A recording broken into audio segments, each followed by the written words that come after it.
Okay, let's get started with today's session. In this video, we are going to talk about voicing. We'll also talk about consonant pairs and what they are. And then we'll cover S sounds and Z sounds. Okay, here we go. Voicing. You're going to hear me say this word a lot, and you need to understand what it is and what I'm talking about. All speech sounds, all of them, are either voiced or unvoiced. Now, what does that mean? Voicing is when your vocal cords are vibrating, producing a sound. And you can feel the vibrations if you put your hand right here on your throat. Do this with me. Put your hand on your throat and nice and loud say, ah. Do you feel the vibration? Those are your vocal cords vibrating. Now, all vowel sounds are voiced. Ah, o, oo, a, e. You cannot produce a vowel sound without voicing it. Nothing would come out. You see? You need voicing. Ah. So all vowels are voiced. Now, consonants are a completely different story. Some consonants are voiced and some consonants are not voiced. And many consonants are what we call paired. So let's talk about paired consonants. Let's look at the sound the letter P makes. P, p, p. That's the sound of the letter P. Are your vocal cords vibrating when you're saying the sound P, p, p, p? You feeling any vibrations in your throat? No, your vocal cords are not producing a sound. So therefore, the P sound is what we call unvoiced because there is no voicing. And this is the sign I'm going to make when there is no voicing. So now let's look at the same sound, the P sound, p, p, p, but this time we'll add voicing by vibrating our vocal cords. Now we won't change a thing with our mouths, we'll keep that the same, we'll just add voicing. So what happens to the P sound? P, p, p, p, b, b, b, b, b. It becomes a B sound. Watch again. P, no voicing. P, p, p. B, b, b. B voicing. P, p, b, b. You see that everything here stays the same. The only difference is my vocal cords are either vibrating or they're not vibrating. So we say the P sound and the B sound are paired consonants. They are produced exactly the same way here in your mouth, but the P sound has no voicing and the B sound, b, b, does have voicing. Okay, having said that, let's look at another set of consonants. How about the letter T? What sound does that make? T, t, t. Is that voiced or unvoiced? T, t, t. It's unvoiced. Your vocal cords are not vibrating. T, t. Now don't change a thing with your mouth. Just take the same sound and add voicing. What does that T sound become? T, t, d, d, d, d. Becomes a D sound, d, d, d. So we say that the T sound, t, t, and the D sound, d, d, are also paired consonants. Okay, now let's look at the F sound, where you're biting down on your lower lip. Is that a voiced sound or an unvoiced sound? It's unvoiced. Your vocal cords are not vibrating. Now, same sound, but this time we add voicing. V. It becomes a V. You see that? F, no voicing, V voicing. So the F and the V are also paired consonants. There are many more consonants that are paired, and we'll get to those at another time. But for now, I'm going to mention just one more. The S consonant, made with air going through your front teeth. S. Any voicing going on with the sound? S. No, the S sound is unvoiced. S. Now what would be, if you didn't change a thing, you just added voicing, what would the S sound become? S. Z. It would become a Z sound. Z. So S has no voicing. S. Z has voicing. Z. So we say the S sound and the Z sound are also paired consonants. And this brings us to what I'd like to cover today. S sounds, S, Z sounds, Z, and how they work in terms of word endings. I find that most people who learn English as a second language do not use the proper voicing on S and Z endings. And what happens is it can cause your speech to sound unclear and sometimes may cause you to be misunderstood. I'm going to show you 3 easy rules that will help you pronounce many of these words correctly. This first rule is easy, and this one I know you probably do already. Rule number 1. If the last sound in a word is unvoiced and you're adding an S, well then the S remains unvoiced too. Let me explain that. Take the word cup. Cup. It ends with an unvoiced P. Cup. Well then if you add an S to the word cup to make it plural, the S you add also remains unvoiced. So, for example, you have 1 cup or 2 cups. There's no voicing at the end of that word. The S remains unvoiced. 1 cup, 2 cups. That's easy. You already do this. I'll show you another word. Cat. Cat ends with an unvoiced T. 1 cat, 2 cats. Again, the S ending is unvoiced. Cats. Now this also goes for verbs, like in the verb break. I break.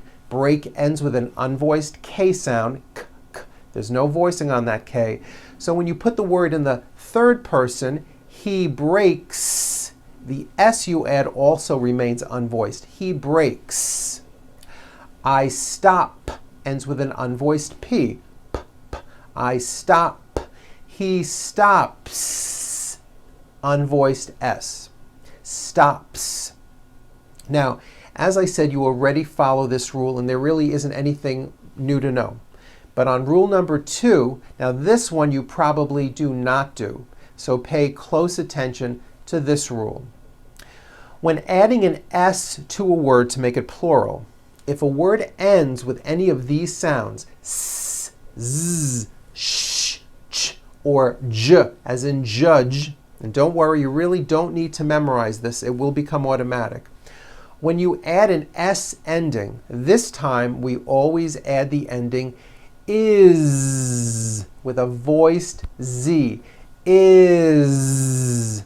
It doesn't matter that it's spelled with an S. It's never is, unvoiced, never. It's always is with a voiced Z. Okay, do this with me. Put your hand on your throat because I want you to feel the vibration in your neck and say is. Feel that right here, is. Okay, so let's look at the word page, for example, which ends in a voiced sound. 1 page becomes 2 pages with that voiced Z. 2 pages. It's not 2 pages, unvoiced, no. It's 2 pages with a voiced Z. Even though you spell the word like this, in American English you pronounce the word like this. Pages. You're probably saying, I never knew that. See what you're learning from me? Okay, let's look at another word. In the word bus, for example, bus ends with an S sound. Bus. So if you make it plural, you're going to add the ending is with a voiced Z. So we've got 1 bus or 2 buses. Buses. 2 buses. The last sound you hear is that voiced Z. Buses. Next one, lunch. Lunch ends with a CH sound. Ch. So we've got 1 lunch or 2 lunch is. Lunches. Very good. Let's do some verbs. Raise, meaning like to raise my hand. Now this word is a bit unusual because even though it is spelled with an S, it's pronounced with a voiced Z. Raise. So we say I raise with a voiced Z ending, and he raises. Raises. He raises his hand. It's voiced. Next one, brush, like to brush my teeth. I brush, he brushes, brushes. It's a voiced ending. Push, I push, he pushes, he pushes. Very good. By voicing these endings, your speech will become clearer, sharper, and cleaner. Most likely you haven't noticed that American English is spoken this way, but now that I've pointed it out, listen for it when you hear people speak. To an American listener, this makes a very big difference. Okay, here comes the third rule. This one's easy. If a word ends with a vowel sound, all you do is add a voiced Z. It's simple. Let's look at the word tree. The last sound you hear in that word is the vowel E. And remember, a vowel is always voiced. So the word ends in a voiced sound. Tree. So what you want to do if you're going to add an S to a word like this to make it plural is you continue the voicing throughout the whole word and add on a voiced Z. So here we go. You've got one tree or two trees. It's not trees with an unvoiced S. It's trees with that voiced ending. You see that? Another example, the word day. It ends with the vowel sound A. So you have one day or two days.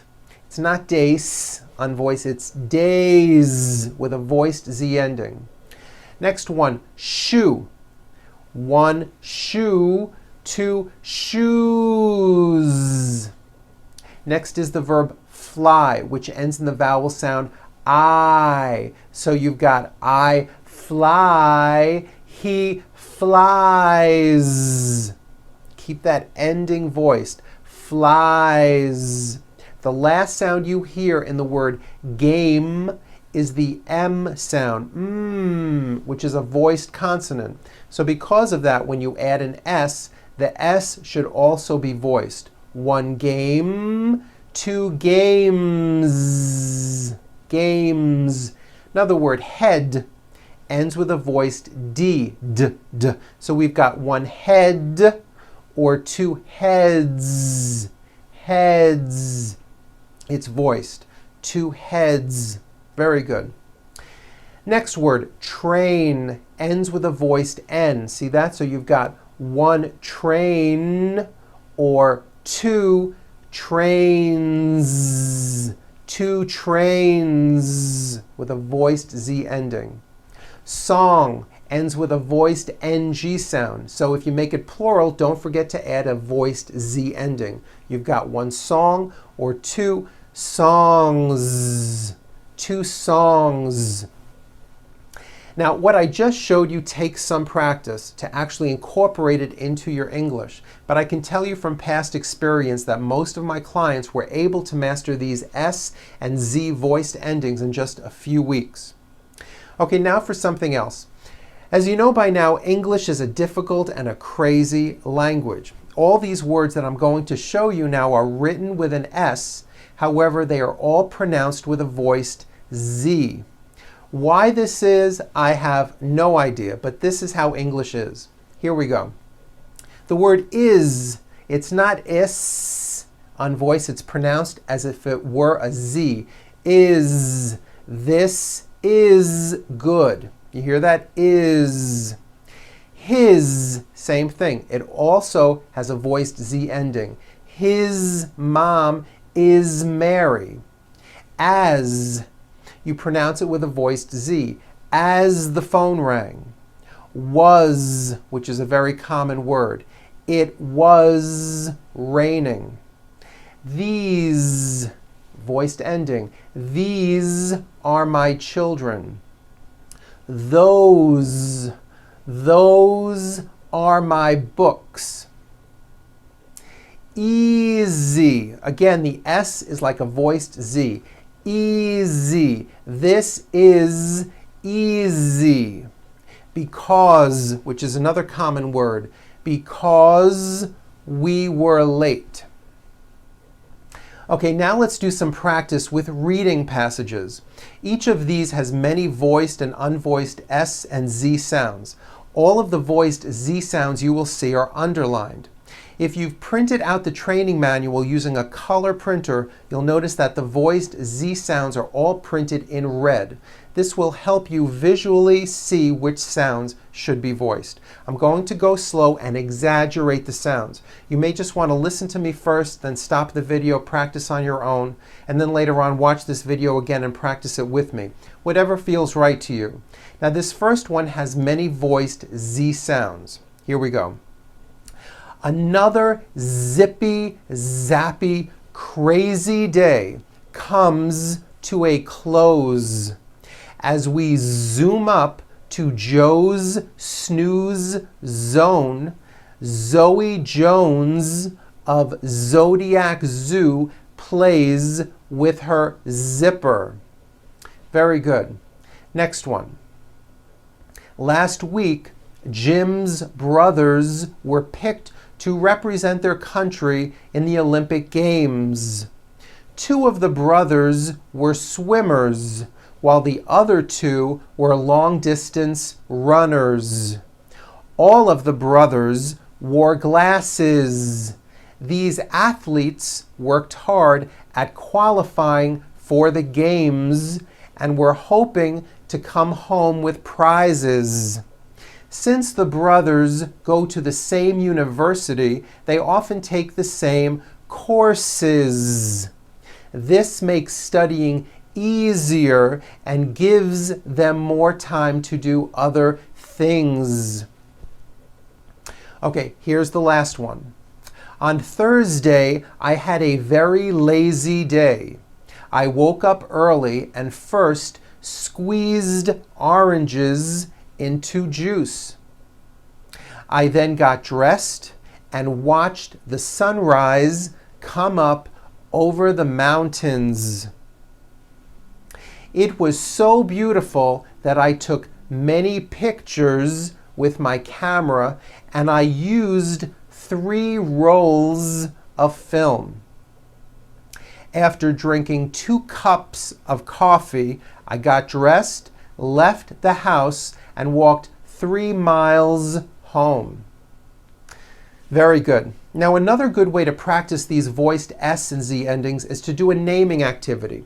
What you do is you just sit in your room and out loud name everything you see, first in the singular form and then in the plural form.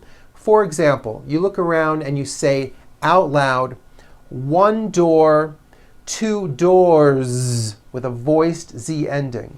1 table, 2 tables. 1 computer, 2 computers. 1 light, 2 lights. Some of my clients found this to be very helpful. In addition, try listening for these voiced sounds when you hear native-born Americans speak. It's very good ear training, and that'll help you improve. Soon, slowly begin to put these sounds into your own speech. You'll find that by adding these voiced endings, your English will sound cleaner and people will have an easier time understanding you. Believe me, it's going to really make an improvement. Before we finish, I have one more suggestion that comes from clients who have taken this program. I think it's a really good idea. If you can, find a very small mirror and attach it maybe with some tape right onto the side of your computer monitor, right next to the screen. By having a mirror right in front of you during our sessions, you can easily read the text on the screen, watch my mouth, and then look right into the mirror at your own mouth. You'll be able to compare your mouth with what I'm doing, and you'll know whether or not you are forming your lips and tongue into the correct positions.